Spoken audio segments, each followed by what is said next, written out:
The drive of empire builders to dominate their world has gone on for thousands of years, but it took a new turn in the 1970s when I was an economic hitman. The war in Vietnam, the debacle of Vietnam, pretty much proved that this could no longer be done through military forces. And so the idea was to dominate economically. And my job was to identify countries with resources our corporations wanted, like oil or minerals, other resources, and then to arrange a huge loan to that country from the World Bank or one of its sister organizations.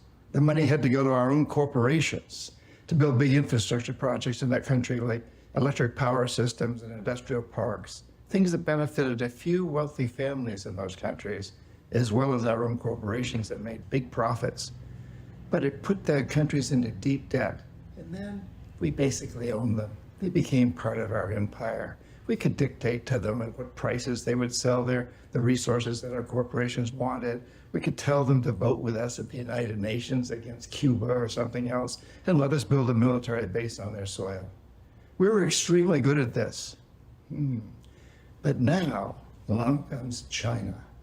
In this new book that I've written, which is really the third edition of the Confessions of an Economic Hitman series, this one focuses on China's strategy. And China has learned from the mistakes that I and other economic hitmen from the United States made, and also from our successes. So China's doing a much more effective job. It's taken over much of the world. It is the #1 trading partner, the #1 investor in countries all over the world: Africa, Latin America, the Middle East, Asia, even Europe, even the United States. And so China has really come to dominate this whole process. They have taken this economic hitman strategy to new levels. But what's important is to understand that no matter who uses this economic hitman strategy, whether it's the United States or China, it doesn't matter. It's taking us into destruction. It's taking us to climate change, income inequality, species extinction, environmental destruction. Those are all symptoms of the death economy, an economic system that's polluting and consuming itself into extinction. And it's run by one goal alone, and that is to maximize short-term profits and materialistic consumption. That's the goal of the United States as economic hitman. That's the goal of China's economic hitman. And so what we need to understand is this has to end.